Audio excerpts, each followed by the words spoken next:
বিজেপির বিরুদ্ধে বঙ্গভঙ্গের চক্রান্তের অভিযোগ প্রতিবাদে এবার বাগকাঁধে ভূতনাথ মন্দিরে যাত্রা মদন মিত্রের। চক্রান্ত রুখে দেওয়ার সূচনা হলো কলকাতা টিভিকে, এমনটাই জানিয়েছেন কামারহাটির বিধায়ক মদন মিত্র।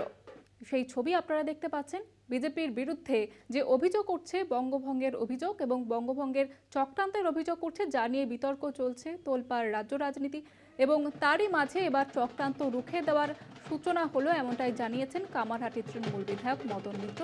তিনি এবার বাগ কাঁধে নিয়ে ভূতনাথ মন্দিরে যাত্রা শুরু করলেন। শুভঙ্কর রয়েছে আমাদের সঙ্গে এই মুহূর্তে টেলিফোন লাইনে। শুভঙ্কর, ঠিক কি জানিয়েছেন তিনি? দেখো, মদন মিত্রকে আজ প্রশ্ন করা হয়েছিল যে এই ধরনের বাঁক নিয়ে কি সংকল্প করে মদন মিত্র আজ এইভাবে ভূতনাথ মন্দির যাত্রা করছেন পায়ে হেঁটে। তিনি কিন্তু স্পষ্ট জানিয়েছেন বাংলা ভাগের যে চক্রান্ত বিজেপি শুরু করেছে, বিশেষ করে দিল্লিতে বসে নরেন্দ্র মোদী এবং অমিত শাহ এবং বাংলাতে বেশ কয়েকজন বিজেপির নেতা, তারা এইগুলো করতে চাইছেন। বাংলাকে কোনোভাবে ভাগ করা যাবে না, ভাগ হবে না বাংলা।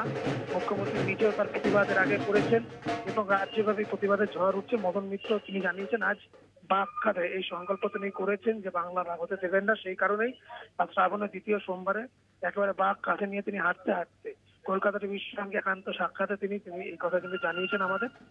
একই সঙ্গে তিনি এও জানিয়েছেন, তাকে প্রশ্ন করা হয়েছিল যে এই মুহূর্তে টলি পাড়াতে যেভাবে সমস্যা তৈরি হয়েছে, কাজ একেবারে বন্ধ, বলা যেতে পারে যে দরজা বা একেবারে তালা পড়ে গিয়েছে টলিপাড়াতে সমস্যার কারণে।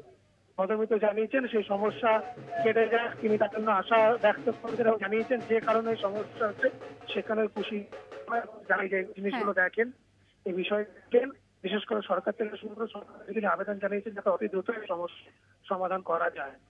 বেশ, ধন্যবাদ জানাবো শুভঙ্কর। আমাদের সঙ্গে ছিলেন আমাদের প্রতিনিধি শুভঙ্কর মণ্ডল। বিজেপির বিরুদ্ধে যে বঙ্গভঙ্গের চক্রান্ত অভিযোগ উঠছে, এবার তারই প্রতিবাদে পথে নামলেন কামারহাটির তৃণমূল বিধায়ক মদন মিত্র। তিনি যেমনটা জানিয়েছেন যে চক্রান্ত রুখে দেওয়ার এই সূচনা হলো এবং বাগ কাঁধে নিয়ে তিনি ভূতনাথ মন্দিরে যাত্রা শুরু করেন।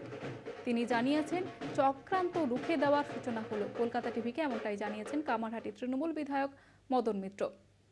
বেশ কয়েকদিন ধরে যে বিতর্ক চলছে, তোলপাড় রাজ্য রাজনীতি এবং বিজেপির একের পর এক নেতা মন্ত্রী থেকে শুরু করে সাংসদ বিধায়ক সকলের মুখে বঙ্গভঙ্গের যে দাবি এবং সেই চক্রান্ত অভিযোগ উঠছে বিজেপির বিরুদ্ধে। এবার তারই প্রতিবাদে পথে নামলেন কামারহাটির বিধায়ক মদন মিত্র। তিনি যেমনটা জানিয়েছেন চক্রান্ত রুখে দেওয়ার জন্য এই কর্মসূচি অর্থাৎ সূচনা এই হলো।